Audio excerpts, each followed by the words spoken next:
Hey, how you doing? How you doing? Once again, this is Suleiman Scott from Professional Boxing. Yeah, I want to make I want to talk about Jose Pedraza, the Sniper Pedraza, Puerto Rican from Caguas, Puerto Rico. He contested yesterday for the WBO lightweight championship against the champion Reymundo Beltran. Everybody's seen this fight. He was an underdog in this fight. People thought that he was gonna lose. They was giving the odds that were against him. They were saying he was gonna lose to Beltran. Beltran came in thinking he's gonna knock him out. It was competitive, you know. You got to see a smooth boxer against a slugger. And Pedraza with his southpaw style, his boxing style, he was scoring a lot with a jab, his southpaw jab, creating a lot of openings. He was able to defeat Pedraza handily by unanimous decision and gave him a boxing clinic, even dropped him with an uppercut in the 11th round. It was remarkable that Pedraza was able to take this amount of punishment. He showed his world class still, even though by losing. He has competed for world championship several times, I believe 4 times. And at the last occasion, he became champion of the world, beating Paulus Moses. And it was a dubious fight, very hard fight. Won by split decision, the championship of the world. Tell the truth, if Paulus Moses would have been a little younger, I think Paulus Moses would have won this fight. But Paulus Moses showed the blueprint, I think, how to defeat Pedraza. Also, Terence Crawford showed the blueprint how to beat Pedraza. All you gotta do is use a group boxing technique. And by using a group boxing technique and don't create openings for his hellacious left hook, you could defeat him. And that's what we saw last night. We saw Jose, the Sniper Pedraza, defeat this gentleman by unanimous decision and become a 2-time world champion.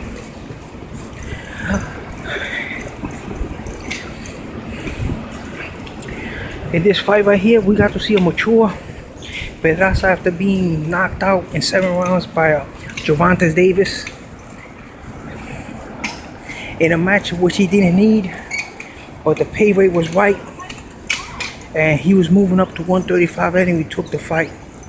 He put the dog out. He fought his heart out against Gervonta was too strong, too durable, and lost the fight. And he matured, persevered, won 2 fights, signed up with Top Rank, started getting a group management team at 135, and they matched him against Beltran, thanks to his great promoter, Mr. Bob Arum, and he won the fight. Okay, I don't know, they're trying to put him with Vasily Lomachenko next. That's gonna be a tough fight for him. He has a fluid boxing style to maybe create an upset for the second time. If I was him, I'd just try to avoid that fight right now. Let the fight simmer. Try to create some longevity in his second title reign. I don't think he should be fighting another top tier pound for pound entrant like Lomachenko. If you could avoid that fight, I would avoid it. Try also to push for a fight with Maurice Hooker, the WBO 140-pound champ, and steal away completely from Lomachenko. If he moves up in weight and challenges the 140-pound champ, he has a chance. The 140-pound champ, Maurice Hooker, I think that was a more winnable fight for Pedraza with his boxing style. I think he has a great chance of winning at that division, and it'll make him a 3-division champ.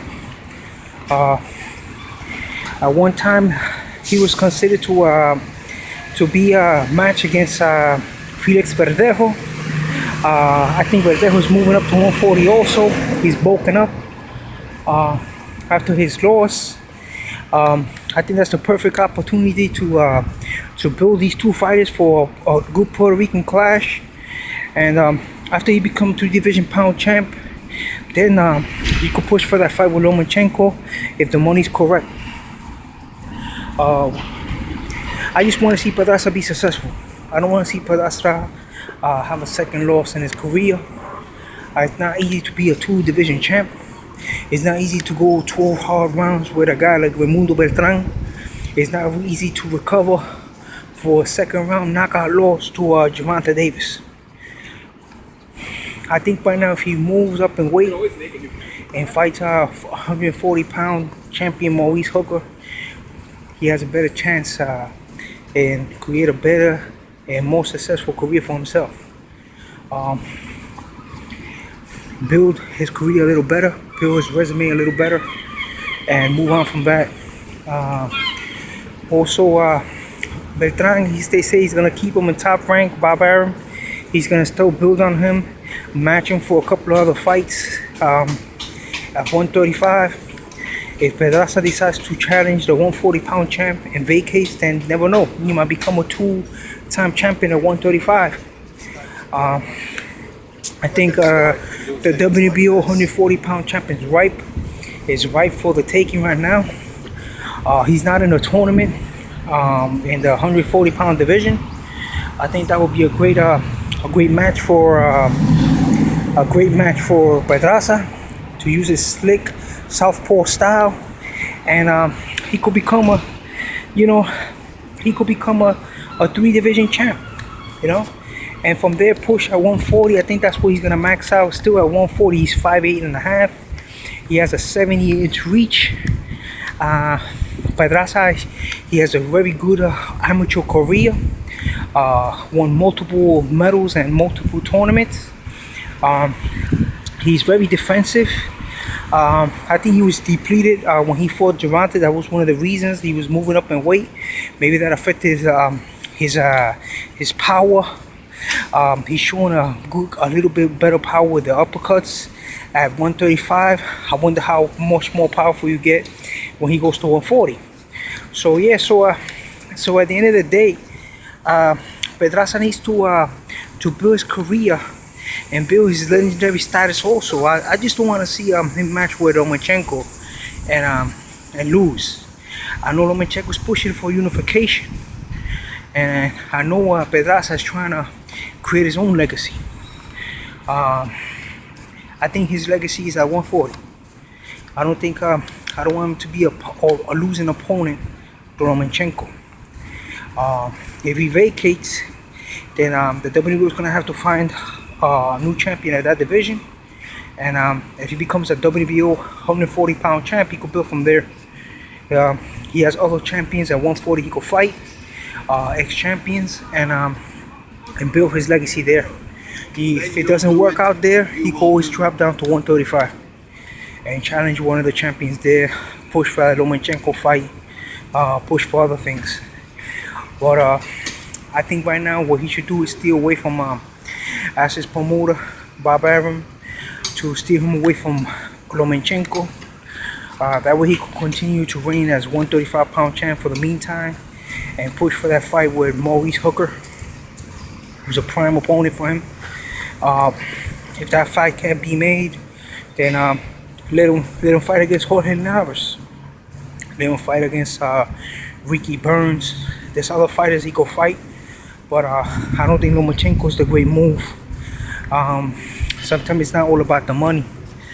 He had a good payday against Gervonta, and he gave him a loss. I don't think he should be matched with Godzilla for the second time.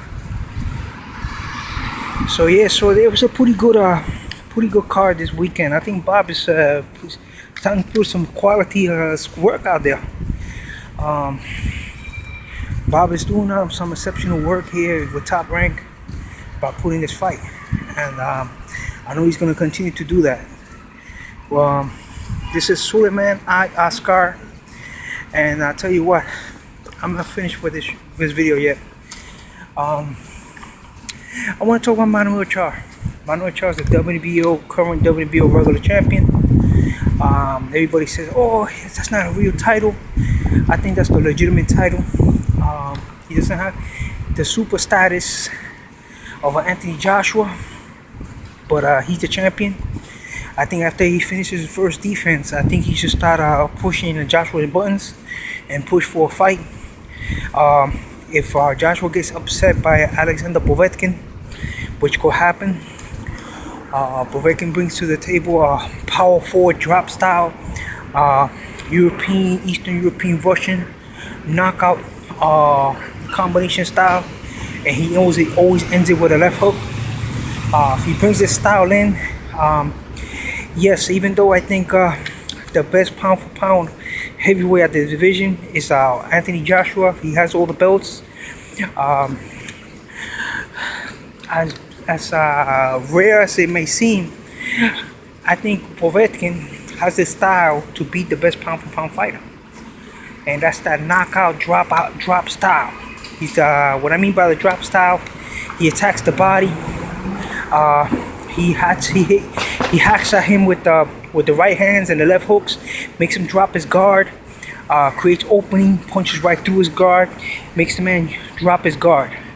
Once he drops his guard, he capitalizes with a combination, and the combination always ends with that left hook. We saw in his last fight when he knocked out David Price. He opened David Price with a huge right hand.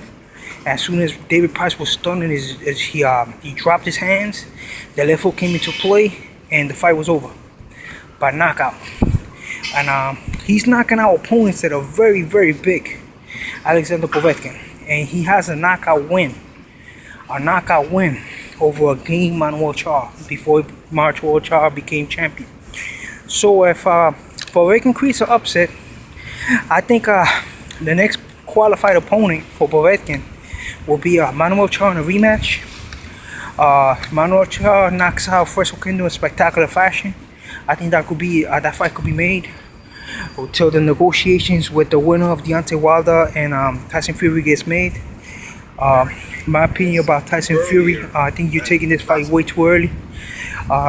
You're gonna take by making this choice and going for the money, you're gonna take a beating that's gonna affect your career, your longevity of career. You're fighting a top tier pound for pound heavyweight. His boxing style might not be as better. He might not be bigger than Anthony Joshua at the time.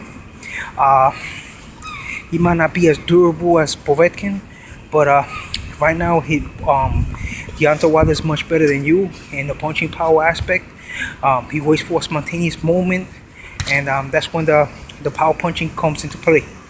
And I don't think you're durable enough. I don't think you fought anybody that could hit as hard as him.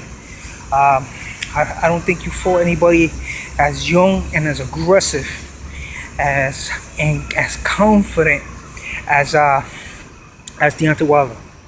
So the odds are against you, Tyson Fury, and most probably it's gonna be Wilder against the winner of Povetkin and Char. The odds are against Char at this moment, so it's gonna be Wilder and Povetkin, and the winner's gonna, after a barn burner, that's the fight that the winner's gonna be one of those. If that fight could be made in Russia for bigger money, I don't know if Wilder could take that fight and go that route. But if he doesn't, still it's gonna be a great fight here, and from there all the other fighters will come into play. He could still get that fight with Joshua. Joshua only have one loss on his resume. He could still get that rematch with Tyson Fury, or Povetkin could get Tyson Fury and give him his second loss, and so forth. And if Manuel Char manages to beat Povetkin by boxing him, by coming power forward, outlast Povetkin, they're about almost the same size, and win this fight, punishment could come into play because he's fighting Joshua. He might get old after the punishment he receives, even though he wins. And yeah, Manuel Charles might just pull it off. He might just win a unanimous decision. And if that happens, then Deontay is going to have to fight the Lebanese living in Germany at this time. And, you know, he got his fans. You know what I'm saying? I think if Manuel Charles was living in the U.S. right now this time, Manuel Charles will be a much better marketed fighter. He wouldn't have to take all these risks that he took during his career, like fighting some of these fighters that he has losses to. Manuel Charles probably would have matured. He probably wouldn't have been shot. That also affected his career. And he would have been moving on to bigger and better things. But thank God he has a world title now. And he's still going to move to bigger and better things. So you guys have a great day and great night. And Bob Arum, thank you for giving us some good matchup, man. This Pedraza, man. Thank you for giving the opportunity for José Sniper Pedraza de Cagua, Puerto Rico, volverse campeón en segunda vez. Sí, señores y señores. I do speak Spanish. Sí, para volverse campeón por la segunda vez en su segunda división. El señorito José Sniper Pedraza sí ganó el campeón mundial de la OMB WBO title de 135 libras contra Reymundo Beltran. Sí, señoras y señores, le ganó por decisión unánime. Lo tumbó en el 11 round con un uppercut y posiblemente por poquito lo termina. Pedraza es un perro cuando viene al cuadrilátero peleando mano y mano con José Sniper Pedraza. Pedraza con su técnica boxística zurda ganó por unánime decisión contra este oponente bien feroz, Reymundo Beltran de México, viviendo en Arizona, su nuevo town, su nuevo pueblo. Y perdió por decisión. El señor Bávaro, su promotor, dice que va a continuar usando a Reymundo Beltran para más peleas en su equipo de Top Rank.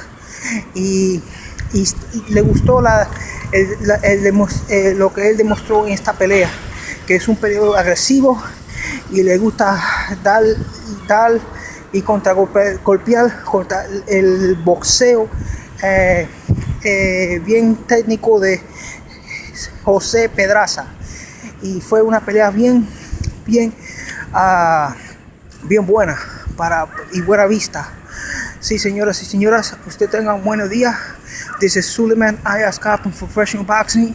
Y vamos a continuar dándole videos aquí en el idioma de inglés y español para su división y su entrenamiento. Buenas noches.